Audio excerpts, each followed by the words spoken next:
I'll take a few minutes to tell you what I figured out after this first successful test ride, and then I'll show you street footage, neighborhood, and some of the surrounding streets. Like the thumbnail says, it was delightful. I'm very happy with this bike.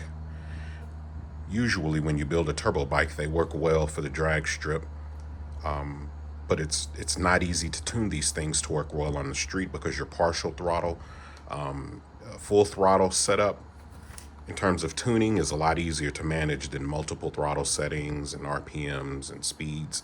And so for this to be the first ride and as smooth as the bike was, it's a huge win. The way this project started, I basically spun a rod bearing on the crank because I forgot to reinstall the high pressure relief valve that's inside of the oil pan. Dumb mistake. Anyway, that prompted me to basically build the motor, which was stock, to handle lots of boost and be able to make hundreds of horsepower. So it wasn't really out of the realm of expectation that I would have to rebuild the motor. But the second problem I had when initially putting this bike together was I had problems evacuating oil from the single turbo. I never could get my oiling correct as far as too much pressure, too little pressure, and evacuating it quickly enough. And so I basically went to a electric scavenge pump that took care of all of the problems. So the first ride I didn't show in video. The first ride I basically had a boost leak at the plenum. One of my boots wasn't tight enough and it made the AFR or lambda, if you're a tuner, the lambda numbers would jump like, from 1.3 to 0.7, really erratic, and basically because the ECU's trying to figure out what the hell is going on. You got this much throttle, but this little air, it's trying to compensate. So once I found that, took the damn thing out today. It was very, very, very nice to ride. I made a little list of things that I need to correct. If you can see the speedo in the video, you'll notice that it shows a way higher mile an hour than what I'm actually going. So I need to recalibrate that through my laptop. I had some chain noise, and that was because the chain was beep, beep, beep, beep, beep, beep, right there. So I need to make clearance for that. I need to do an oil change. I've gone back to a high octane gas instead of using E85. So in the summer, I'll put E85 in this thing because we're in Vegas. It's hot. And the E85 will bless the motor. But for the winter time, I figured a 91 with an octane booster was good. But from tuning it, I had E85 in it. So I need to swap that oil out. You guys know what E85 does to your oil. The fuel, I need to put fuel in it, and I have an intake pump, a Walbro 450 intake pump, and so that's a monster pump.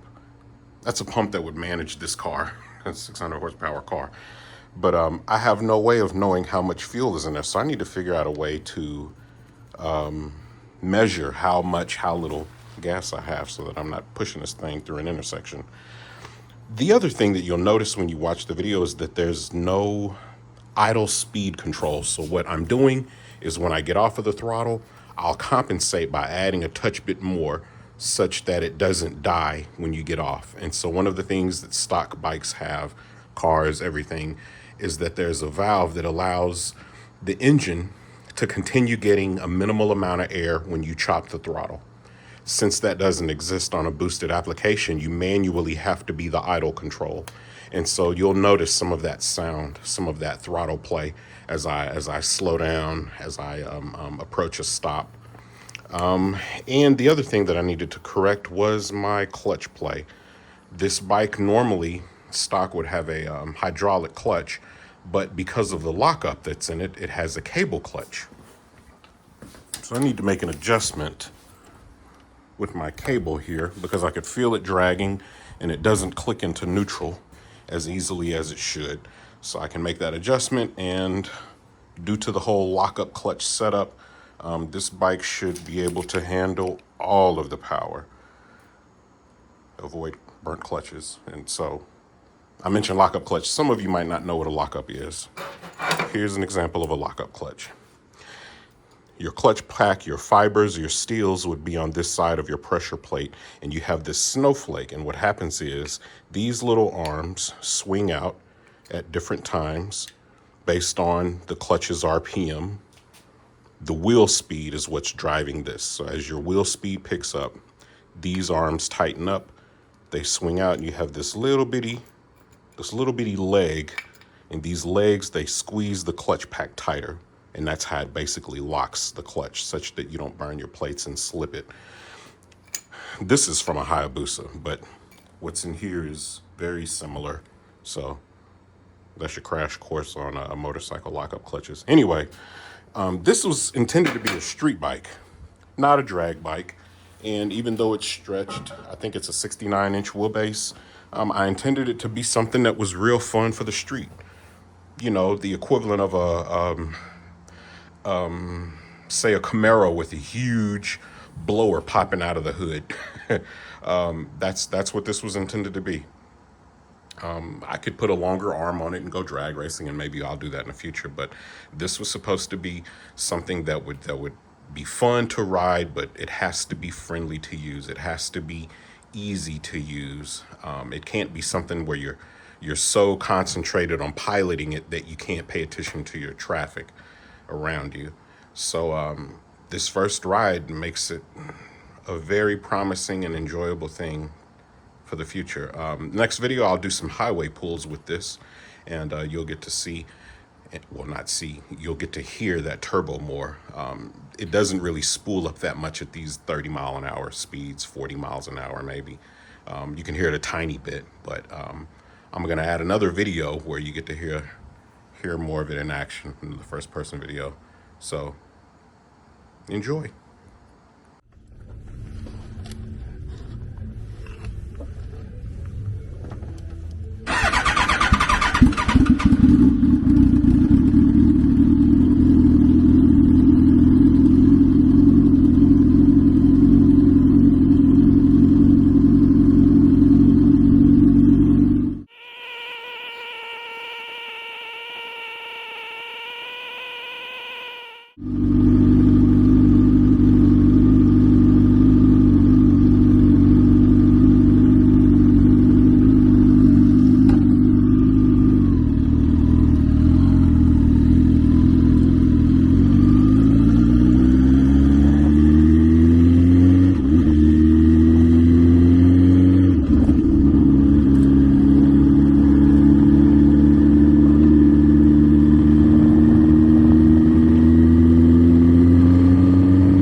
It was delightful. Oh, really? I watched you go back and forth. You peeking over the wall? Yeah.